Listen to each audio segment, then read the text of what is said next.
Good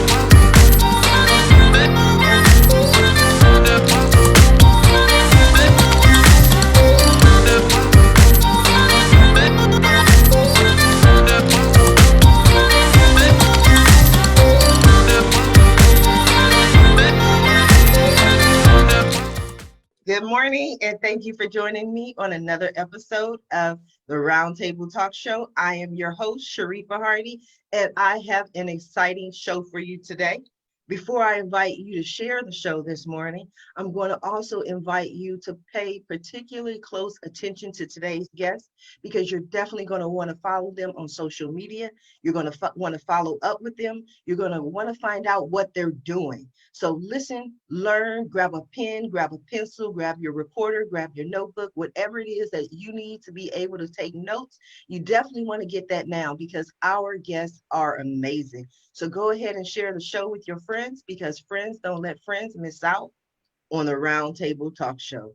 So I'm going to go ahead and introduce our first guest. He is a serial entrepreneur.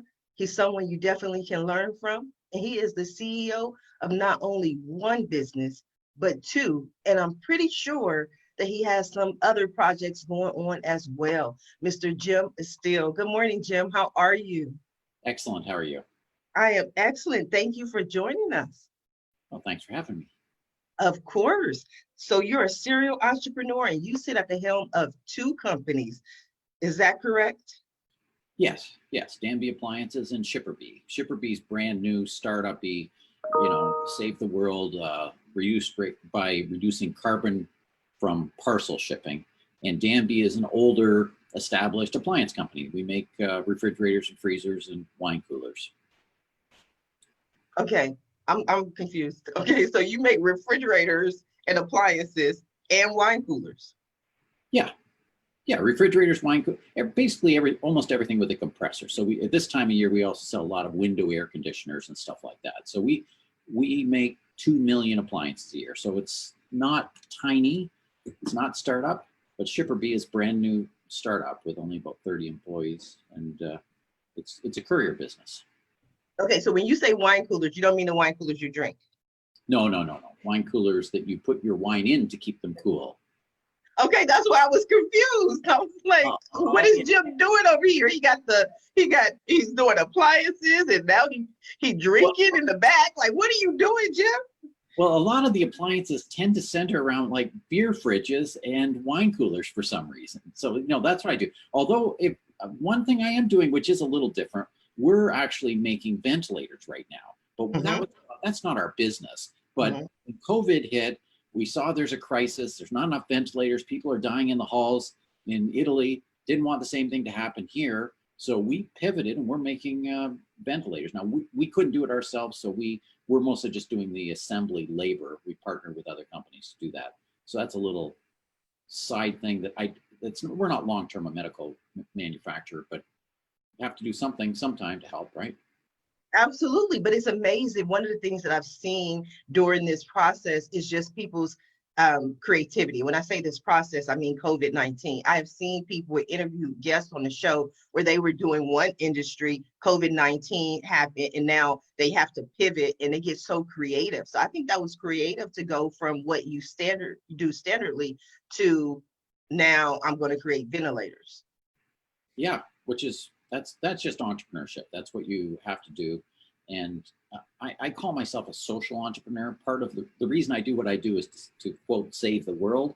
And so that's one way I can save the world. And it has a second benefit to my company. It covers some overhead and helps me keep people employed, so that when this lifts and people start buying more wine coolers again, then I haven't lost my good people. Yes, and you've been able to expand. Oh yeah, for sure. So why start another company then? Oh, I did that one because shipping parcels is so bad for the environment, and we devised a system that can save 73.1% of the greenhouse gas per parcel shipped. And I'm an environmental guy, and so that's my Change the World project. And parcel shipping is growing at, well, right now it's actually growing at 30% per year. It was 20% per year, but with COVID, everyone's getting everything online. And so there's not enough capacity to carry it all. So that's one that we've just launched. We've only launched in Canada. We've only launched small, and it's taken a little setback because of COVID. But when COVID's over, it'll go through the sky again. Absolutely, absolutely. So we have some more questions for you, Jim, but I want to go over and introduce our next guest, and then we'll come back to you. Our next guest is a 2-time Emmy Award winner. I haven't even got an Emmy nomination. I got to figure out how to do that, how I get in that lane, how I get that award, because I need to sit it like right here.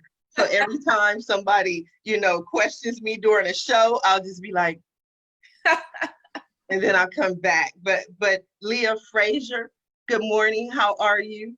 Doing great. How are you? I am wonderful. I love your outfit. I love your hair. I love your smile. I love your energy. Thank you. How did you get these Emmy Awards? It happened by accident, to be quite honest. So I'm kind of a hybrid. I do journalism, so I do a lot of media, TV, and that, but I also had, I started my career in entrepreneurialism, leaving my job as an attorney and starting a personal shopping business. So I left my career and went into fashion, started doing a lot of personal shopping and styling, which led to fashion journalism, doing TV for Fox and CBS, and started working on projects with an ABC affiliate where we were going in and we were styling a lot of the anchors or helping them creatively market through commercials. And so 2 of the commercials and the projects that we did, they were really deep. It was teaching women how to love themselves. And what I didn't realize at the time was that the station was submitting all of these projects for Emmy Awards. And I'm just showing up and doing my job. And then next thing you know, I get a call that says, hey, you've got to come out to the awards. This one got nominated, for a regional Emmy, and then it actually wins. And so then we work on another project. The next year, the station submits it again. And then our second project won. And then now during just everything that's going on civilly, we just released a new project on our local ABC affiliate called While I Have Your Attention. And we went and we interviewed probably 18 influential Black leaders in the Dallas community, myself included. I was behind the camera and I was in front of the camera. And I already know, because I've worked with this producer so many times before, that after it's all said and done, he's probably going to package that up and submit that. And so I'm curious to see, just given the climate, and it's been so impactful for our city, people crying. I've had DMs from white women, how can I help? I saw your story. I never knew this. And it is really moving and shaking up our city. And so with that type of impact, I'm hoping that by this time next year, I can say 3 times, 3-time Emmy for the work that we're doing for the community. So that's how I got those 2. No, that's wonderful. We're going to hold that space for you to get that 3rd Emmy and so many more, so many other awards. But what stands out to me and what's interesting to me about you is you just so, to me, like nonchalant. You're like, I was over working for Fox. And Fox just submitted it, and it's like what people miss is that you had to get in the door at Fox. You know what I mean? You had to get in the door at CBS. And those are not the easiest places to even get in the door. Like you can't just be guaranteed to get a security guard job at CBS and Fox. So your story is about how hard you worked and what you've done before you got there and before you got the opportunity to even work on these projects that were submitted for the Emmys. So I want to talk a little bit about your history, because you mentioned you were a journalist. Okay, tell it, because that's what people really want to know. Honestly, they want to know, how did you get that bio and that resume that allowed you to get in the door at CBS and Fox? I love what you said. Definitely, it's about opportunity. And so I started my career as an attorney, and then I had a dream. So if anybody just doesn't, know me, I'm kind of a free spirit. I fly wherever anything kind of takes me. And the dream wouldn't go away. And it was about fashion and styling. So I started it as a hobby, but I loved it so much because I was styling women every week. Started with the women in my firm, and they kept referring me out. And I'm like, holy crap, I think I have something here. Is this a business? So then that's when I started writing, and the journalism kind of kicked in, because I wanted to be that source of fashion. At the time I was living in Houston.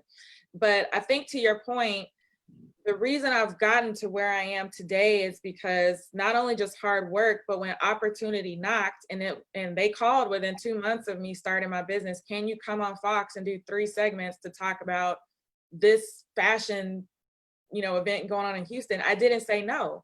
Even though I didn't know how to do it, I showed up. When the opportunity arose, I walked through that door. When the opportunity arose to work on those projects, I never even knew that they were being submitted for Emmys. I just knew this is an opportunity to work with this ABC affiliate. This could do wonders for my business and get my name out there. I may not get any sleep, but I'm gonna do it. And then months later, I find out, okay, we're up in the runnings for an Emmy. So I think it's all about recognizing when those doors are opening for you and just powering through those doors at the time that the opportunity arises, because that window is so small. And there were things that I sacrificed, but no, I didn't sleep, but I'm sure Jim can comment on that as well. That's the entrepreneur life for many. I didn't sleep. I had to sacrifice going out. Maybe I have happy hour at the house because those opportunities were so important to me. And so that's kind of how I've been able to just propel through my career. Is I see an opportunity, I go for it. Yes, that's wonderful. Jim, did you put your party hat down, take your party hat off, and sacrifice so you can start your appliance business and ShipperBee? Well, I don't see why you can't party and start your business, but yes, absolutely. People who say work for yourself because that way you're your own boss, you can do whatever you want. Like, yes, you can work till midnight. That's what you do when you're your own boss. But absolutely, that's part of entrepreneurship. But we all look back on those times fondly. And it's the times that I worked the hardest and had the least amount of sleep that are the ones that I actually do remember the fondest. When, as a matter of fact, right now in COVID, we all have a massive challenge. We're going to look back at this. I remember when we tackled that challenge and we dealt with this where when times are peacetime, so to speak, things are easy. We don't have to think like that. Yes, there have been so many people that have shown their creative side. I've seen people who, maybe they were a producer focusing on just producing content, but now they started script writing. I mean, like, it's just like, what can I do during this time frame in order for me to continue my business or to continue some aspect of what I'm doing? Interesting. We're going to come back to you, Jim. I want to introduce our next guest, Mr. Cody May. Cody is going to tell us as well about his journey. He is the managing partner at Studio PTBO. Good morning, Cody. How are you? I am absolutely wonderful. Thank you for having me. I'm really excited. I love this this roundtable and even the people that introduced themselves so far. So I'm super excited to chat today. Yes, we have some questions for you. I haven't come up with all of them yet, but tell us about Studio PTBO. Yeah, we're a full service marketing agency. We help clients track more leads, automate their lead nurture, close more clients. And I joined this journey about probably 2.5 years ago now. And we've been able to triple our revenue in the last couple of years. I spent 10 years in the telecom industry, really. So I worked for a company called Best Buy, just managing teams, just having a passion to really contribute more, larger contribution, larger impact. And when I made that transition in entrepreneurship and joined this agency and became a managing partner, it really allowed me to have that larger contribution, that larger impact that I had a really deep desire to have. So, we work with clients all across multiple sectors. Really kind of our niche is lead generation. And we work with physiotherapists, real estate agents, mortgage brokers, really any service-based business that is looking to kind of get their name out there. And we work with passionate clients, and we have a passionate team that has a desire to help people. And that's kind of like a high-level overview on us. Like we just it's been a wild ride. Did you say you initially worked for Best Buy? I did. Yeah. I spent 10 years in the telecom version of Best Buy. So I worked for Best Buy Mobile. Okay. I learned a ton. I owe them I owe that organization, you know, a lot. And it's funny, you know, with Jim, because a lot of his actual product we sold at Best Buy. So, you know, very familiar with Danby, you know, electronics and, you know, appliances. So yeah, I spent 10 years there, you know, learned about systems and processes, but just had a kind of a larger vision for where I wanted to take my life and what I wanted to do. And that kind of sparked the transition out of the corporate world into, you know, becoming an entrepreneur and just the larger impact, larger contribution. So it's been really cool.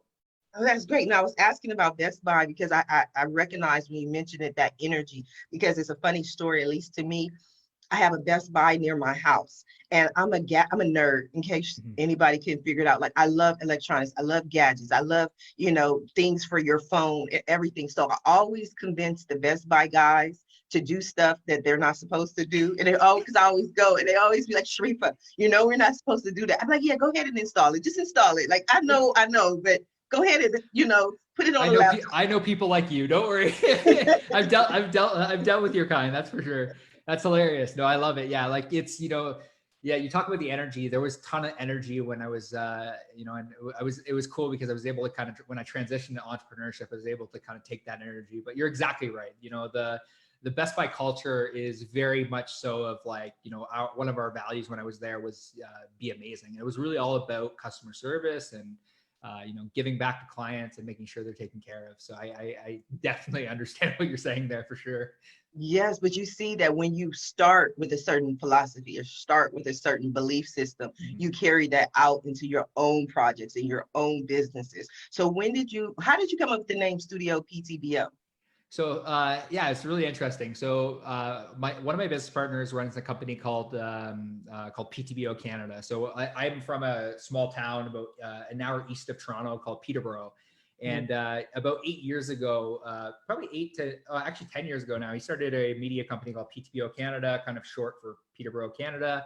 And then we, a couple of years ago, when we all kind of partnered together, we kind of just came up with like the name Studio PTBO. And I guess the premise behind it was really, as we work with clients across North America, we want to kind of draw attention back to Peterborough because, like, I really believe I live in the best city in the world. Long Beach is, but that's okay. I've been to Long Beach. You've never been to Peterborough, so I don't think you've been to every part. So I know we're at the top of that list. Can we tie? Yeah, Look. we could tie. Yeah, we could tie there.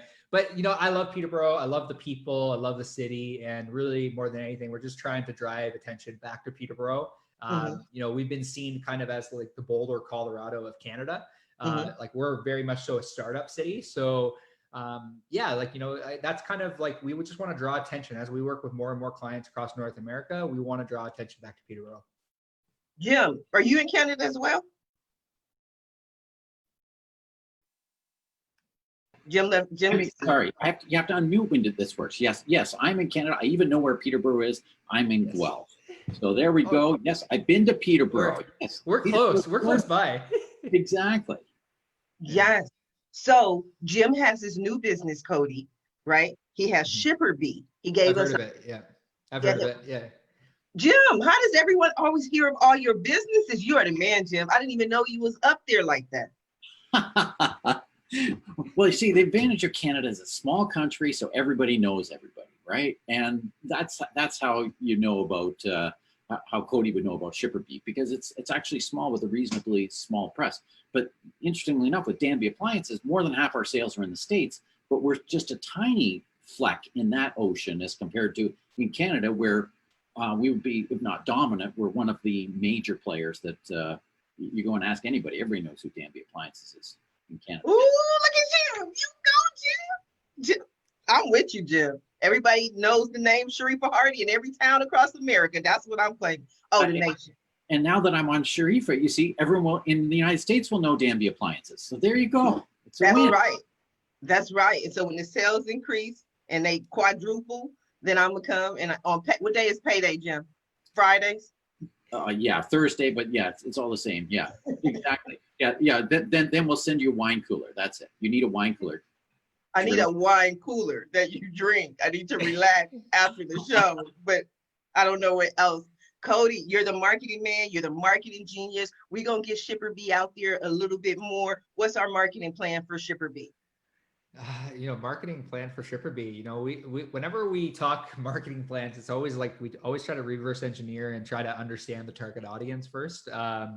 Because I think that's something super important. It's sitting down and actually coming up with a strategy. I think a lot of businesses, when they first start with marketing, they're like, they say like, what's the strategy? And then they just implement something. But I think strategy is something super important to and in order to understand strategy, you understand the audience, because in order to write good copy, or what we call good messaging, you need to understand who you're talking to. And that's what we find to be the best.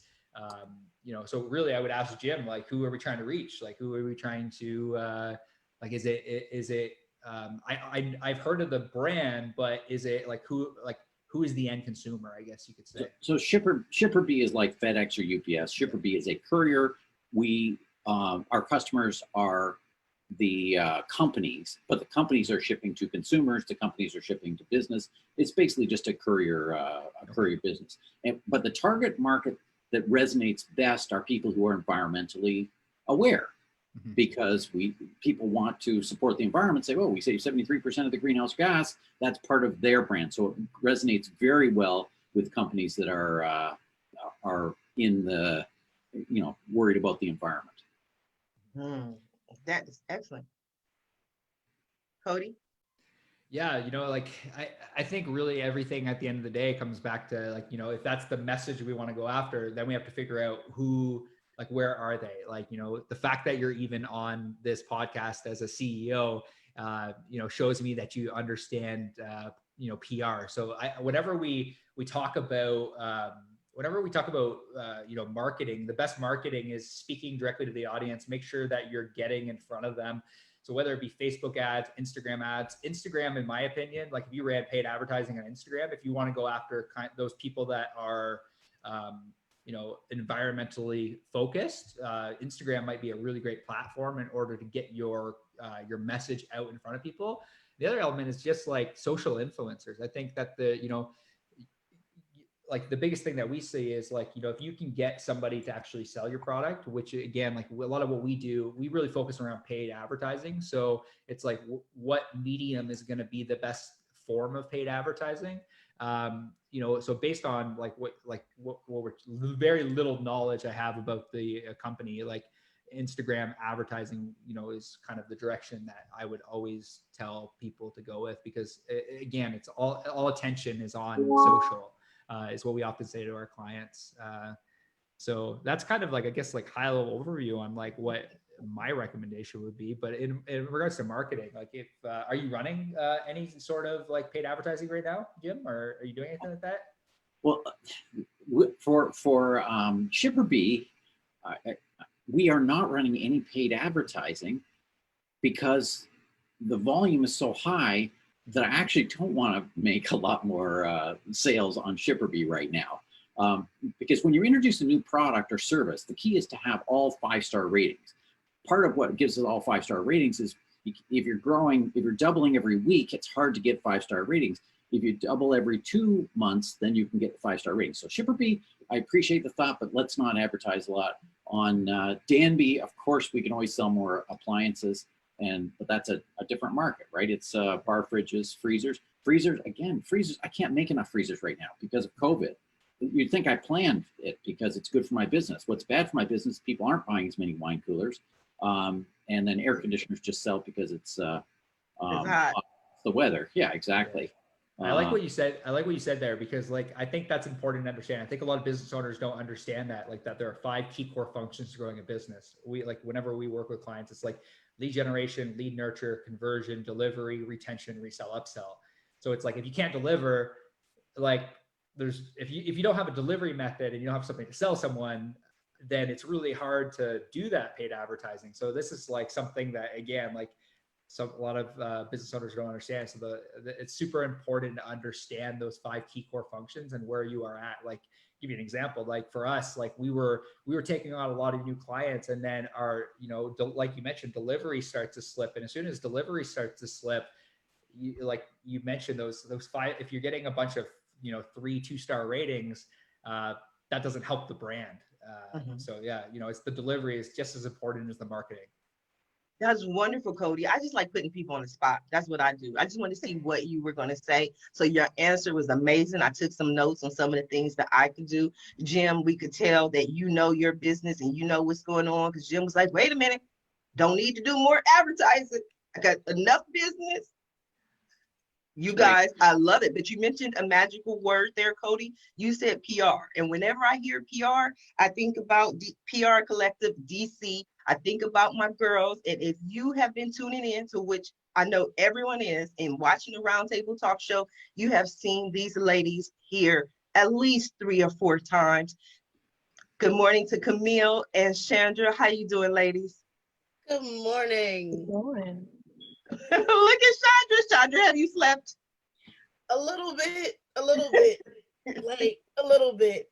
I had a long day yesterday. It's election day, so long day. What were you doing out there on election day? Getting in trouble again? Getting the police No, called? no, I worked the polls from 4:45 a.m. to 8:45 p.m. So Yes. I always give Chandra a hard time because she was out trying to help the people and someone called the police on her. And the way she tells the story is so hilarious. So I just teased her. You gonna tell the people what you was I'm bothering not that gonna lady? tell the people though. I'm so embarrassed, like, because my kids are like, Mom, people know that we were with you. Like, they know, like, that's embarrassing. It's embarrassing. All I was trying to do was get people to register to vote.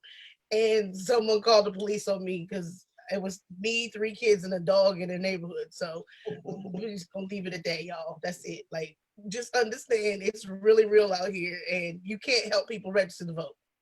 Okay, unless you have a big old sign on saying I'm here in peace. I come in peace. Yes. How are you, Camille? I I'm don't get doing to see you well. as often. I know I'm gonna be back. I really enjoy your platform and this opportunity. So, this is my 3rd time and it won't be my last. So thank you again for having us. Well, Thank you. I thought I heard something. Yeah, you already know we're gonna be already on the schedule again. Yes. while we're on the show, you know that.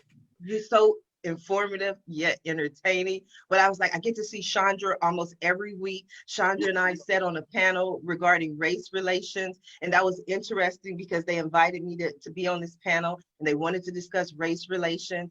And I was like, okay, cool. We're going to sit down and we're going to talk about race in America. And I get there and it's me, Chandra, and 2 other Black women. And I'm like, What was the first thing you said though? What was the first thing you said?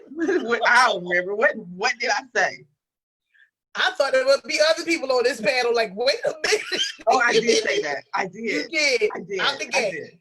I did. No, because I did.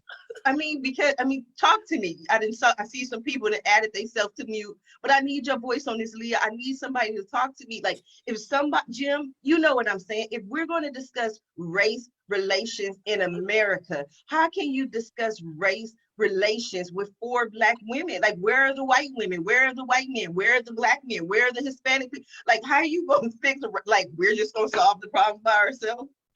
Okay. Where that's taking us. Well, that's why you get a couple of Canadians on with you. Foreigners. Exactly. Yes. Exactly. See, I need Y'all you have guys to hear here. what she said it though. Like, it was like, wait a minute, like, it's how she said it. It was very, I had to laugh. My inner child was just dying laughing, but she was very blunt, and I appreciate that. Let me just tell you this, Chandra. If you think that was bad, you should have seen the second panel that I was on. They were like, do not ever come back. Actually, they were excited. They were like, oh, can we do another one with you? I'm like, yeah, because even when I ran for Long Beach City Council, I was saying all kind of stuff. And I was speaking with another lady who was running for city council in a different district. And she's like, I saw your interview the other day. She was like, you were amazing. And I said, I got a lot of flack about that interview. And she said, yeah, but you make for good television. And I was like, yes, that was the goal. But I went and did the second panel, and they asked me about a week prior to the panel to be a guest. So I said yes.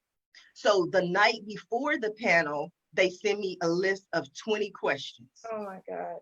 Right. No, but so I get these questions and I'm like, okay, Sharifa, and this is when I start talking to myself, I'm like, be nice, play nice with the other children. But I go to on the panel and all that was out the window. Because I said, as soon as we went live, I said, you want to discuss race relations and you send me 20 questions. And the first question is, how can we help the African American community? That was the only question that even mentioned race. The other 19 questions were like, how do we love more? How do we have more peace on earth? How do we, and I was like, I am not going to, don't waste my time. This is what I'm telling them, like literally on the show. If you want to talk, let's talk. If that's why I love the round table, let's sit down, have a conversation, discuss what's going on. I don't do, how's the weather or chit chat or, if you want to talk, let's talk. But maybe I was wrong. Maybe it was just me. No, I'm the same way. I think people want to approach this to be comfortable. Mm-hmm. And unfortunately, this isn't a situation where you get the choice to be comfortable. You have to come to the table uncomfortable because it's been uncomfortable for us our entire lives. And I just did, somebody let me do a Instagram takeover of a predominantly white magazine a couple days ago. And I impromptu went live and said, ask me anything. Mm-hmm. But I let them know the things that I'm going to say are going to make you extremely uncomfortable. So you got to come down with your defenses and come to the table ready to listen and to learn. And I just don't think a lot of people that are putting on these panels and these discussions are really ready for the heat that comes with that. So Leah, I want the heat, but you're the only one, Jim. No, I want the heat because you know me. You can see I'm an old white guy. I grew up. I grew up, but so tell me, like I am also a person of action. What is it I can do? Like it's because of course I feel bad. I feel bad for history. I feel bad, but feeling bad isn't doing. Explain more on what I can actually do and not be and not make you feel people uncomfortable, Jim. Make other people uncomfortable. Right. I've hired you to be the token non-old person. Yes. Does that make you feel bad? I mean, tell me more about what I can do to make the world a better, make it more right. No, you're fine. And the second panel that I was on, it had 11 guests, and it was of different races. It wasn't just for Black women, and that was one of the questions that was asked. And the other people, all other people disagreed with me. That was one where they're like, Sharifa, we think you're wrong.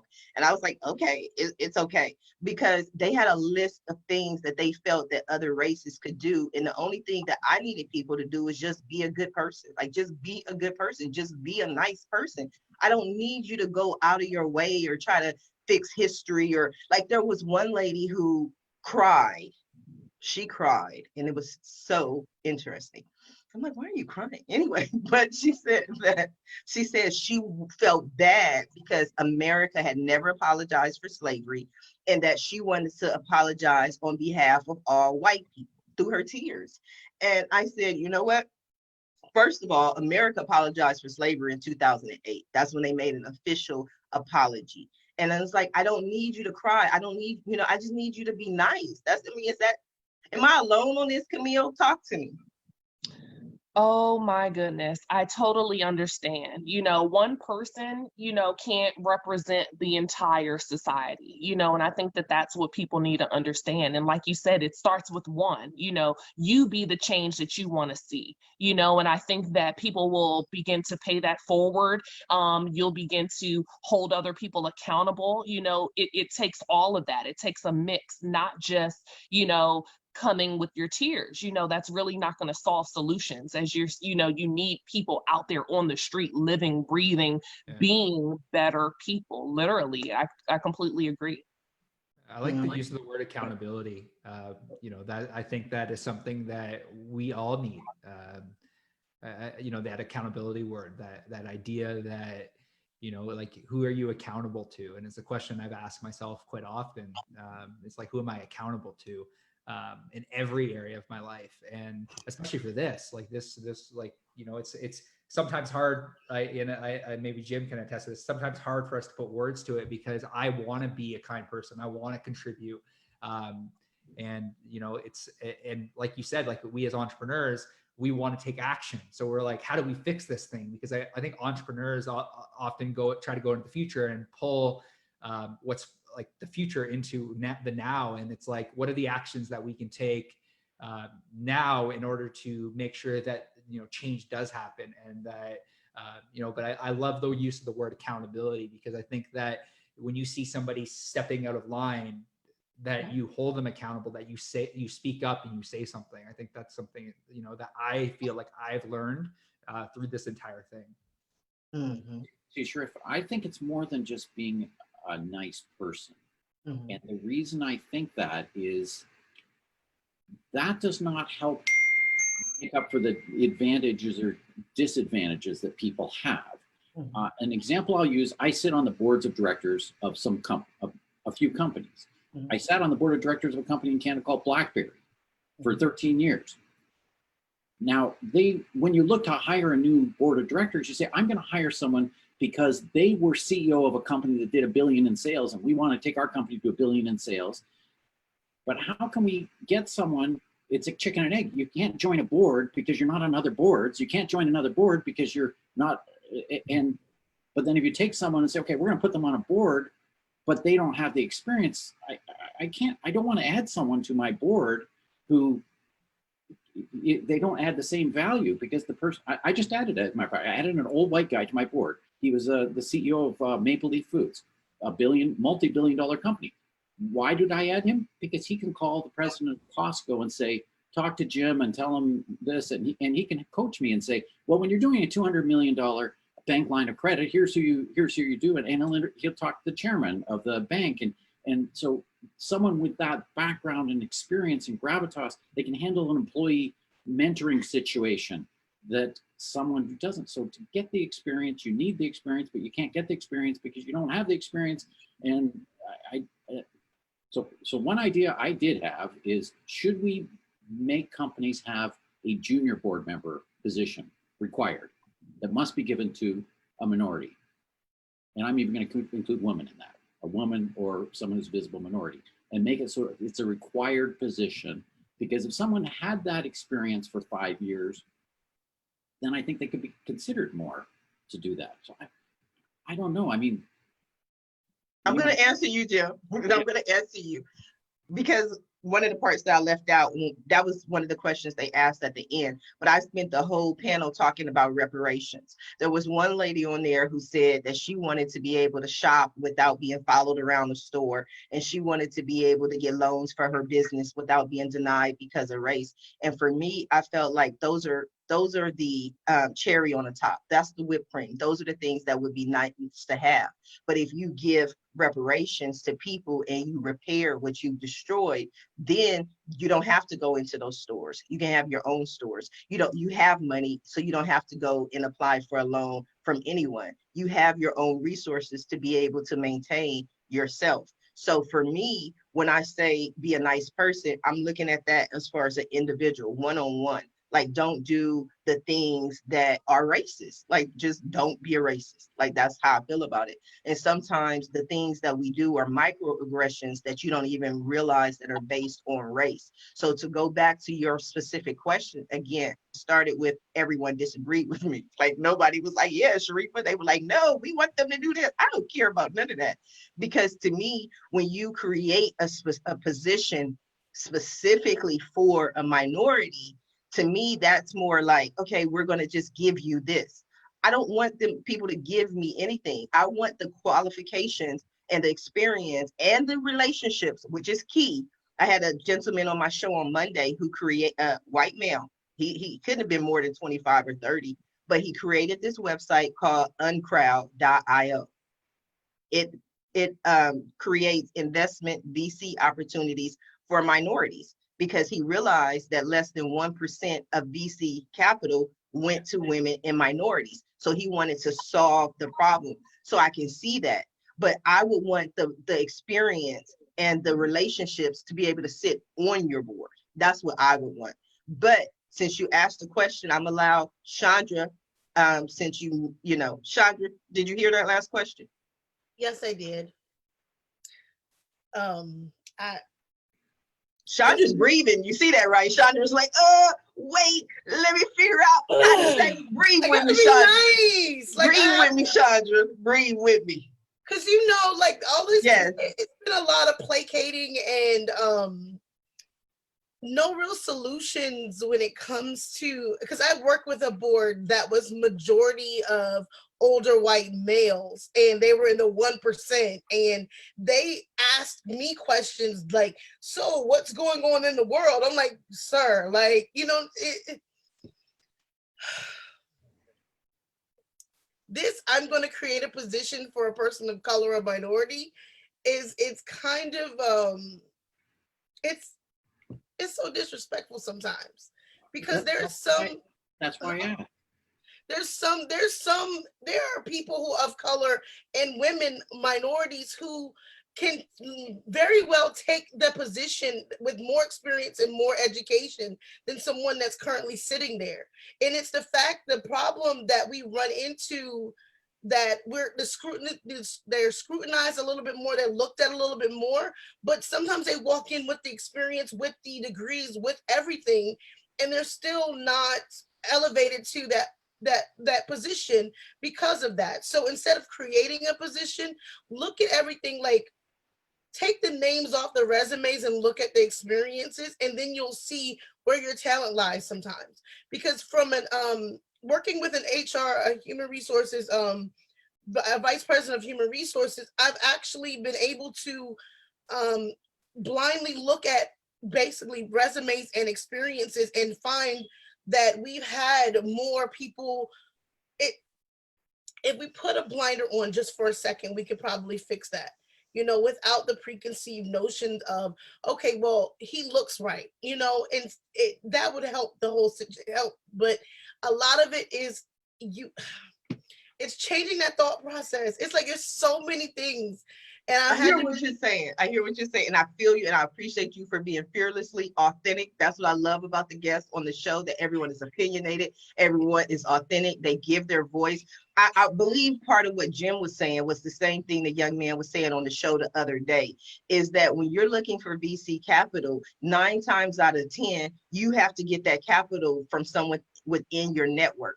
And if you are not in a country club, or you are not in a good old boys club, you're not even going to have friends who have, or people in your network who have the ability to fund your project. So I think what Jim was saying, and not that I necessarily agree or disagree with Jim, but in explaining it further, I think what he was saying is we might not have met this person otherwise. So let's go out and look for someone who has the experience, someone who has the resume, has the criteria.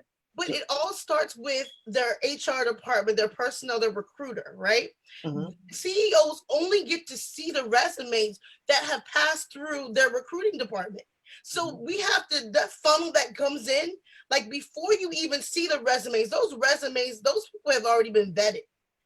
So you're only seeing a snapshot of what your recruiters feel that you should see.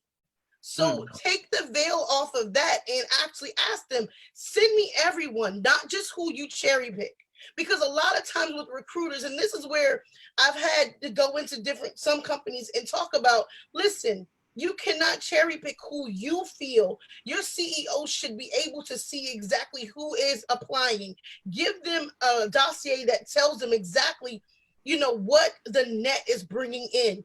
Who do you feel like, even if that person may be missing 1 year of experience, if the position requires 5, but they have 4, sometimes that person may have the education that will back that up, but they don't send it to the CEO because it doesn't meet all the check marks. So it's like getting these recruiters in that your talent section of your HR department, to actually give you everyone in a way so that you can see the bigger picture on who's applying and why they were disqualified, you would see that you do have the talent that's coming to your company, but your recruiters are cherry picking and giving you everybody that's checked off of that little box. And they're not looking at it from your eyes, from a CEO standpoint. So we have to go in, and there's so many different levels to, knowing, because the CEO really doesn't know who's applying unless they're one-on-one, But quite honestly, I am a CEO, and I will tell you that my challenge, I don't have any time. It's not much time, but I'll give you a secret that we do in HR that is an easy thing you can do. And that is, we strip the names off the resumes. Mm-hmm. So you read the resume, you see the education, you see the experience, you can't tell whether they're male, female, black, green, purple. You can't tell. Now you can't always tell that just from the name anyways, but it at least takes one other screening.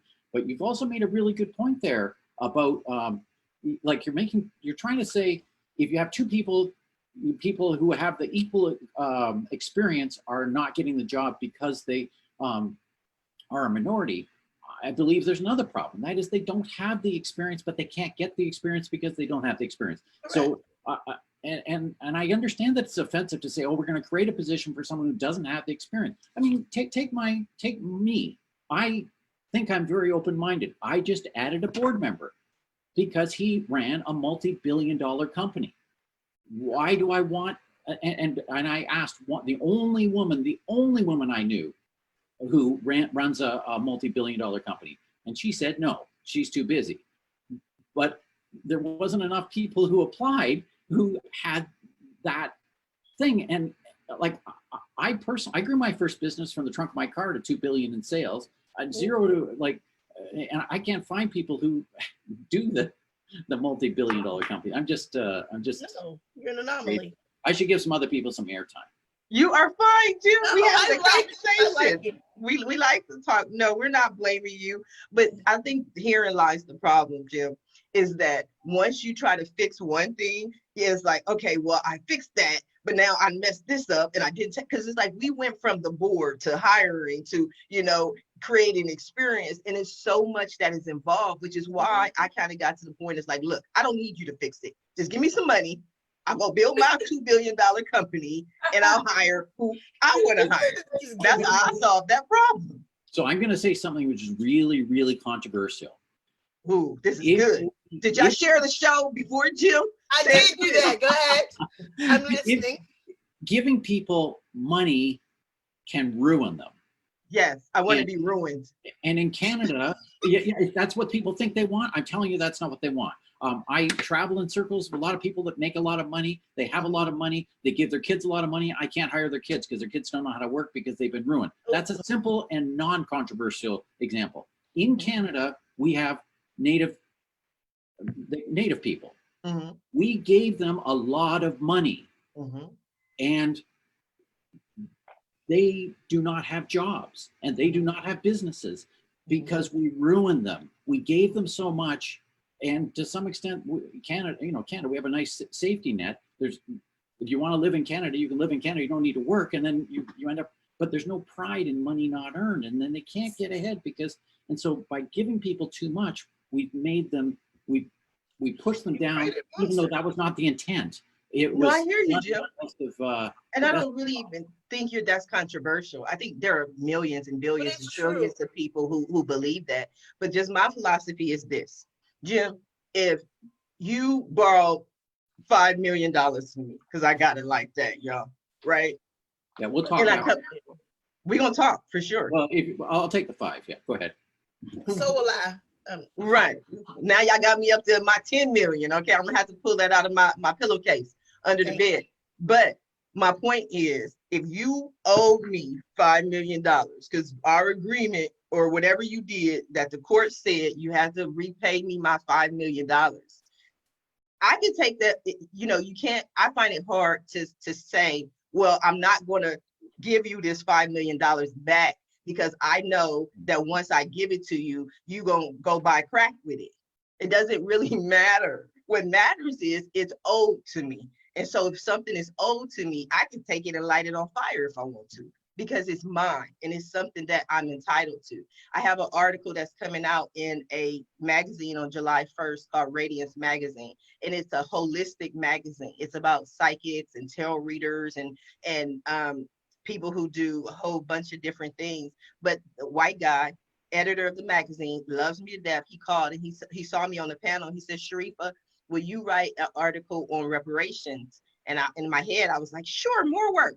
But I was like, okay, they want to know, so let me tell them. And the main focus of the article was simply that the word reparations come from Latin, means to repair, basically. And so if you have destroyed, you are obligated to repair. And that's what the court systems do. Anytime you commit a crime, they make you pay restitution to the family. So you can't not pay the restitution because you think that the person's gonna go get a prostitute with it. It doesn't matter. But that's my little soapbox. Cody, I would love to hear your response, if any. If not, that's fine. I'll go to Leah, Camille. Does anybody want to? I have an issue with part of the conversation too, is because we have to talk about access. Mm-hmm.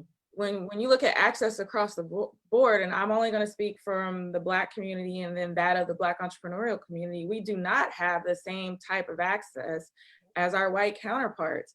And so I know with a lot of the work that I do, specifically working with female Black founders, we have to jump through 50 different hoops just to get one GC to come out and understand why our beauty industry is a multi-billion-dollar beauty industry. And even seeing the numbers on paper, they still don't want to fund our Black female founders and their startups. And so if you're talking about wealth and gaining wealth, we do not, and still to this day, do not have the same type of access as our white counterparts. And so if we talk about putting people on the board that have, and you're putting these levels as to they have to have this, and that, that's still discriminatory in a way, because we are still working on that access that has not been granted. And then there's only a certain percentage that have kind of busted through that ceiling in order to gain that access. And so I think we have to be very cognizant of that fact, and the statistics speak for themselves. Forbes puts out an article, I feel like every week, that talks about Black founders, and especially during COVID. We're working on articles out here in Dallas right now. All the investors pulled out. And so now we're left with all of our Black and minority startups with absolutely no funding. And they already didn't have funding to begin with. Now they don't have it. So access, that's huge. Yeah, And we can't discount that. absolutely. Now, I think, Camille, I went to you initially because Cody was talking about PR, and I said, you know what, my two PR ladies, Camille and Chandra, are here. Tell us, and you know, Camille, like, I get sidetracked. Like I went on a different tangent, on a whole different direction. And if you didn't know me and love me, you'd probably be mad. Tell us a little bit about your business, Camille. Oh, that's funny. Well, I am the main face behind Montage PR. And again, I am one half of the PRcollective DC, which I have co-founded with Chandra Gore. And basically, Montage PR, we have really hyper focused on small businesses, women-owned businesses, and Black-owned businesses right now. I'm really focusing on that impact piece. It's all about society right now. It's all about really kind of thrusting Black entrepreneurs to the forefront. Now is timely. So I'm really investing in those people and those businesses. Again, trying to just identify what are the gaps, to why we're not getting that mainstream coverage. What are the gaps, to building wealth, and just assisting them with that. And over at PRcollective DC, we've decided to team up because, collaboration over competition, that is our main theme there. We have a lot of instances where we may have a high profile client and it may take more than one person just to really concentrate and, you know, invest in that project. So that's where we come together to help those individuals where they may need a team of experts rather than one, you know, focusing on their project.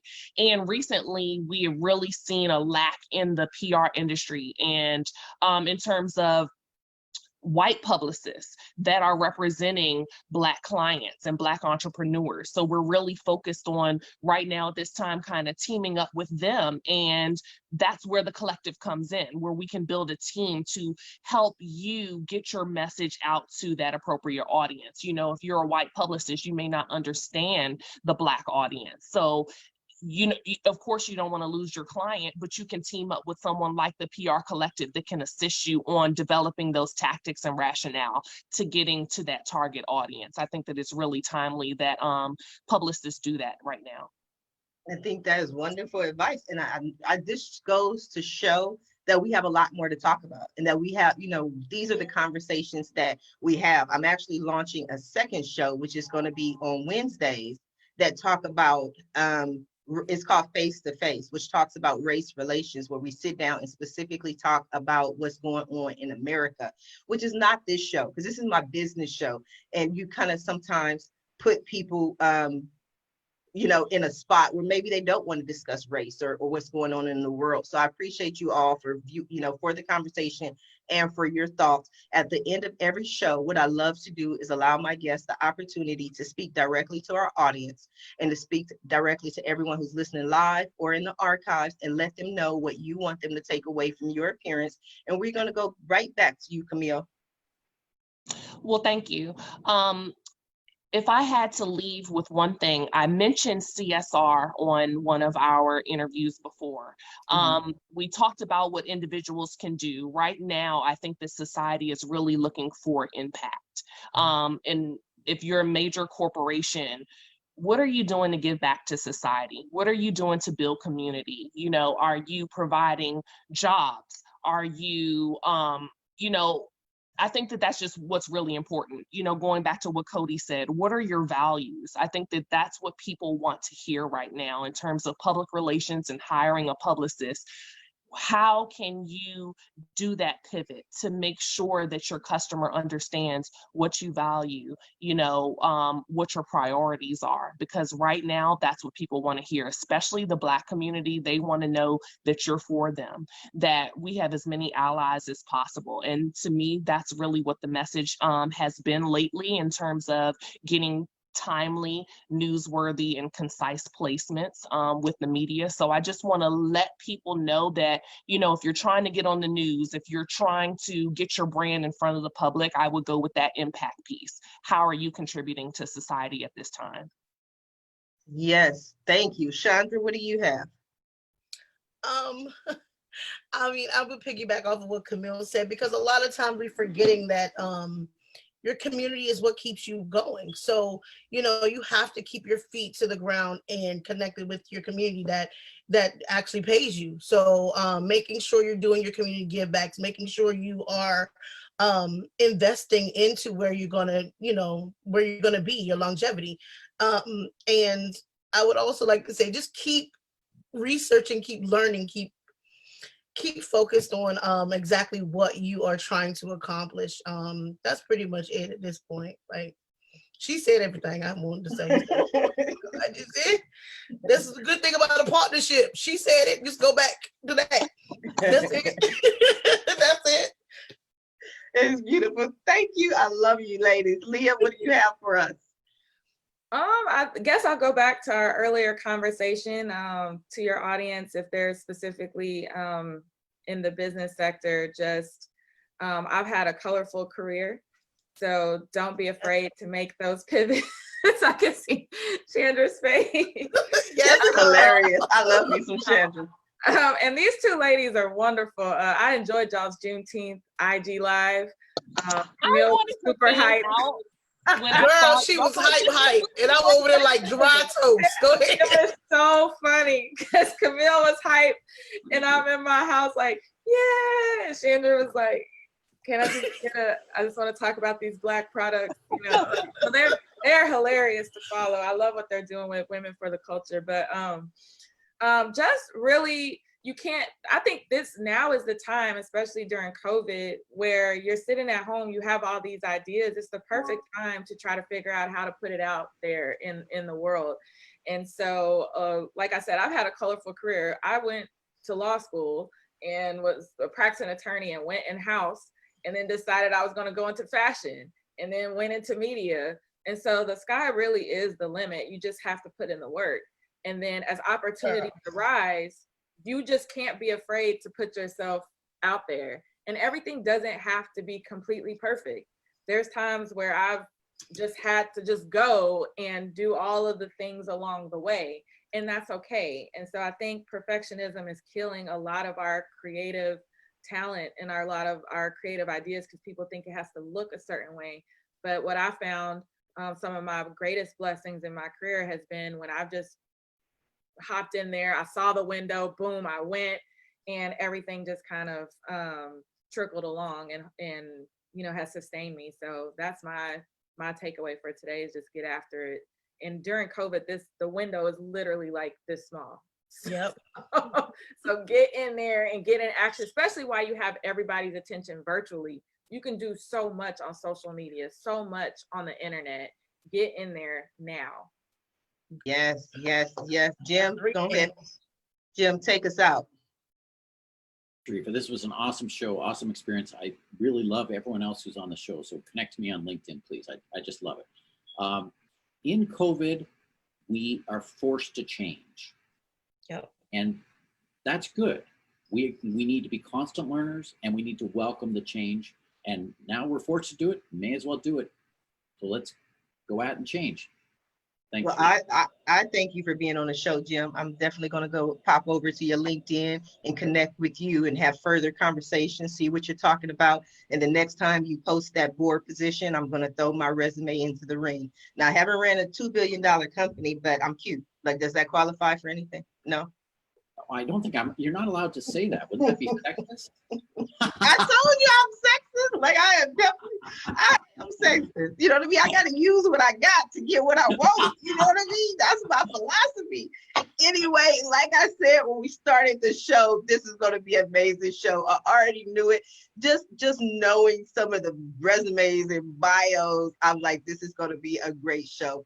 So I want to thank you all for being a guest on today's episode of the Roundtable Talk Show. And I especially have to thank everyone who tuned in to watch the show live, as well as everyone who is watching it in the archives. But don't just stop there with viewing it. Please support our guests. They are here. They are giving up their time, their information, their opinions, their thoughts for you. So you can learn and you can start your own conversations, but their information is in the post.